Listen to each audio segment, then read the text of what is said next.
स्वागत है आपका HJ एजुकेशन हिंदी में। इस वीडियो में हम लोग इम्प्लॉय ग्रीवांसेस के बारे में पढ़ेंगे, इम्प्लॉय ग्रीवांसेस के कॉजेस को जानेंगे और साथ ही साथ यह भी समझेंगे कि इम्प्लॉय के ग्रीवांसेस को कैसे सॉल्व किया जाता है। जैसा कि हम लोग जानते हैं कि सभी प्रकार के ऑर्गेनाइजेशन के लिए इम्प्लॉय एक बहुत इंपॉर्टेंट एलिमेंट होता है और ऐसा होना आम बात है कि काम करने के दौरान इम्प्लॉय को ग्रीवांसेस हो सकता है, इम्प्लॉय को परेशानी हो सकता है। तो ऐसे में यह ऑर्गेनाइजेशन का ड्यूटी बनता है कि वह इम्प्लॉय के ग्रीवांसेस को एड्रेस करे, इम्प्लॉय के ग्रीवांसेस को पहचाने और उन ग्रीवांसेस को दूर करने का प्रयास करे ताकि इम्प्लॉय का काम से जुड़ा ग्रीवांसेस कम हो और इम्प्लॉय अच्छी तरह से काम को पूरा कर सके। जितना ऑर्गेनाइजेशन इम्प्लॉयज के बारे में सोचता है, इम्प्लॉयज के वेलबींग के बारे में सोचता है, ऑर्गेनाइजेशन मार्केट में उतने ही अच्छे से परफॉर्म कर पाता है, क्योंकि इम्प्लॉयज का अच्छा परफॉर्मेंस की वजह से ही ऑर्गेनाइजेशन अच्छे से परफॉर्म कर पाता है। सिंपल लैंग्वेज में कहें तो ग्रीवांसेस इम्प्लॉयज का काम से जुड़ा डिससेटिस्फैक्शन या इनजस्टिस को दिखाता है। जब किसी इम्प्लॉयज के साथ भेदभाव होता है, इम्प्लॉयज अपने काम से, जॉब से सेटिस्फाइड नहीं होता है, इम्प्लॉयज के साथ फेयर ट्रीटमेंट नहीं होता है, तब जाकर इम्प्लॉयज का ग्रीवांसेस अराइज होता है। असल में इम्प्लॉय ग्रीवांसेस इम्प्लॉय के द्वारा एक्सप्रेस किया गया कंसर्न्स, कंप्लेंट्स और डिससेटिस्फैक्शन को दिखाता है, जो कि इम्प्रॉपर वर्किंग कंडीशन की वजह से, इम्प्लॉयज के साथ अनफेयर ट्रीटमेंट की वजह से, इम्प्रॉपर कंपनसेशन की वजह से, इनएडिक्वेट ग्रोथ अपॉर्चुनिटीज की वजह से, इनकरेक्ट मैनेजमेंट पॉलिसी आदि की वजह से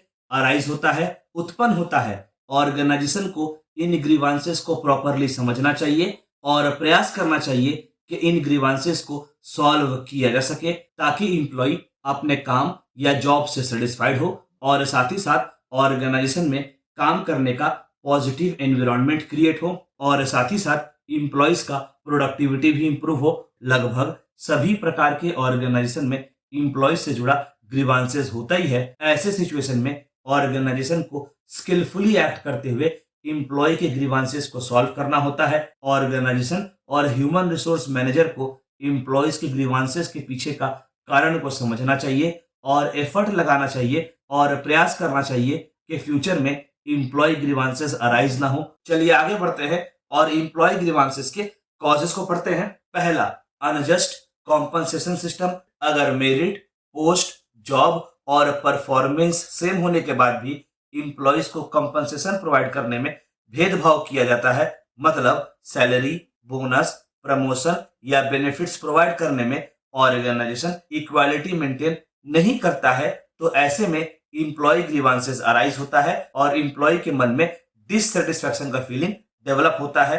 अगला है unfair reward system. Employee grievances तब अराइज होता है जब इम्प्लॉयज को प्रमोशन या रिवॉर्ड मेरिट या परफॉर्मेंस के आधार पर नहीं, बल्कि फेवरेटिज्म के आधार पर, पर्सनल कनेक्शन के आधार पर प्रोवाइड किया जाता है। अगला कॉज है इम्प्रॉपर कम्युनिकेशन। जब ऑर्गेनाइजेशन में चेंजेस से जुड़ा, पॉलिसीज से जुड़ा, डिसीजन मेकिंग प्रोसेस से जुड़ा मैनेजमेंट और इम्प्लॉयज के बीच में प्रॉपर कम्युनिकेशन नहीं होता है, तो इम्प्लॉयज को policies, changes, decision making process से जुड़ा प्रॉपर क्लैरिटी नहीं मिल पाता है और इन सब मैटर्स में इम्प्लॉयज कंफ्यूज रहते हैं और कंफ्यूजन की वजह से इम्प्लॉयज अपने काम को सही से परफॉर्म नहीं कर पाते और इम्प्लॉयज के मन में डाउट रहता है कि ऑर्गेनाइजेशन उनसे कुछ छुपा रहा है, जिसकी वजह से इम्प्लॉय ग्रीवांसेस अराइज होता है। आगे, जब लीडरशिप की तरफ से भी इम्प्लॉयज को किसी भी एक्शन के लिए, किसी भी काम के लिए कोई प्रॉपर एक्सप्लेनेशन या क्लैरिफिकेशन नहीं मिलता, तो फिर इम्प्लॉयज को ऐसा लगता है कि उनके साथ भेदभाव हो रहा है और इसी वजह से इम्प्लॉय ग्रीवांसेस अराइज होता है। अगला है improper evaluation, support and guidance.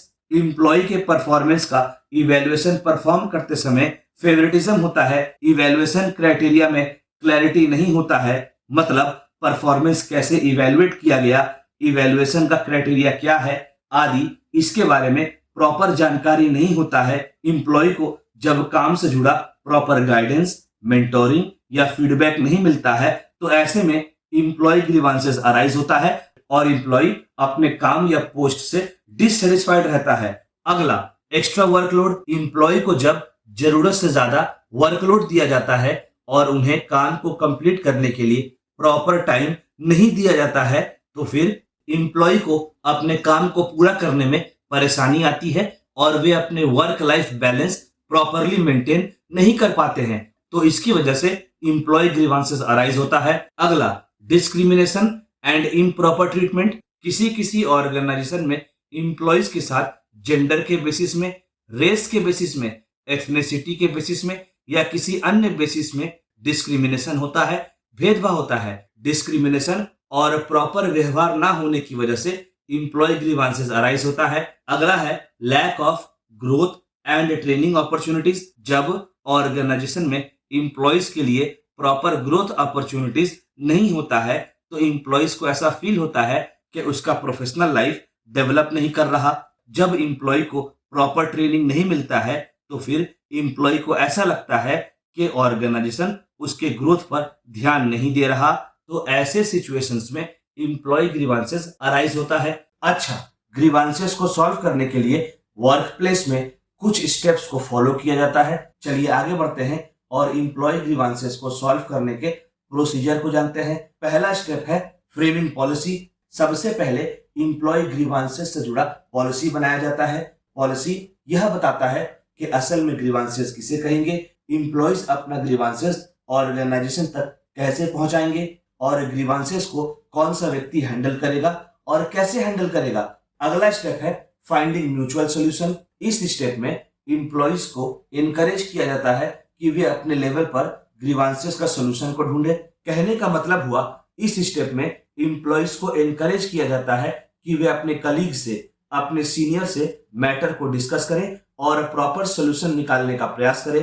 अगर इस स्टेप में एम्प्लॉयज को सॉल्यूशन मिल जाता है, तो फिर एम्प्लॉयज को फॉर्मल कंप्लेंट नहीं करना होता। अगला स्टेप है finding solution through formal channel.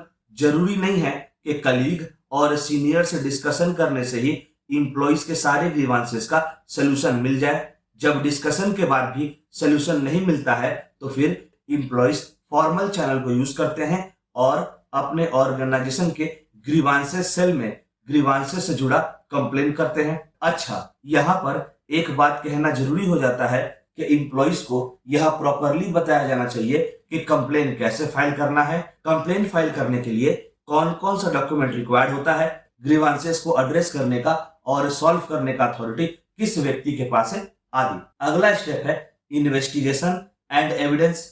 जब ऑर्गेनाइजेशन के पास एम्प्लॉयज के तरफ से ग्रीवांसेस का फॉर्मल कंप्लेंट आता है, फिर ऑर्गेनाइजेशन का यह काम होता है कि वे बिना पार्शियलिटी के, बिना भेदभाव के एक इन्वेस्टिगेशन, जांच पड़ताल कंडक्ट कराए और यह जानने का प्रयास करे कि एम्प्लॉय ग्रीवांसेस क्यों अराइज हो रहा है। और हाँ, इन्वेस्टिगेशन करते समय, जांच पड़ताल करते समय जरूरी एविडेंस, जरूरी सबूतों को इकट्ठा किया जाना चाहिए ताकि एम्प्लॉय के द्वारा किए गए कंप्लेन के अलग अलग पहलू को जाना जा सके और यह भी समझा जा सके कि ग्रीवांसेस से जुड़ा कंप्लेन सही है कि नहीं। इन्वेस्टिगेशन का प्रोसेस में ट्रांसपेरेंसी को, पारदर्शिता को मेंटेन करना बहुत जरूरी होता है और ट्रांसपेरेंसी को मेंटेन करने के लिए इन्वेस्टिगेशन का पूरा प्रोसेस को डिटेल तरह से रिकॉर्ड किया जाना चाहिए ताकि ट्रांसपेरेंसी के साथ साथ प्रोसेस में फेयरनेस भी मेंटेन किया जा सके। अगला स्टेप है डिसीजन एंड रेजोल्यूशन। इन्वेस्टिगेशन के दौरान अगर यह प्रूव हो जाता है कि ग्रीवांसेस से जुड़ा कंप्लेन सही है, तो फिर ऑर्गेनाइजेशन को एम्प्लॉयज को अपनी बात रखने का, अपने ग्रीवांसेस को सामने लाने का मौका देना चाहिए और साथ ही साथ ऑर्गेनाइजेशन को एम्प्लॉय ग्रीवांसेस को सॉल्व करने का प्रयास करना चाहिए और इसके साथ आवश्यक गाइडलाइंस भी बनाना चाहिए ताकि फ्यूचर में एम्प्लॉय ग्रीवांसेस अराइज ना हो और अगर हो भी तो उसे जल्द से जल्द सॉल्व किया जा सके। अगला स्टेप है review and continuous improvement. Employee grievances को हैंडल करने का प्रोसेस को, प्रोसीड्यूर को रेगुलर बेसिस में रिव्यू करते रहना चाहिए ताकि यह पता चलता रहे कि ग्रीवांसेस को हैंडल करने का प्रोसेस, ग्रीवांसेस को हैंडल करने का प्रोसीजर कितना इफेक्टिव है। समय समय पर जरूरी फीडबैक इकट्ठा किया जाना चाहिए ताकि प्रोसेस को, प्रोसीजर को इम्प्रूव किया जा सके और समय के हिसाब से प्रोसीजर को अपडेटेड भी रखना चाहिए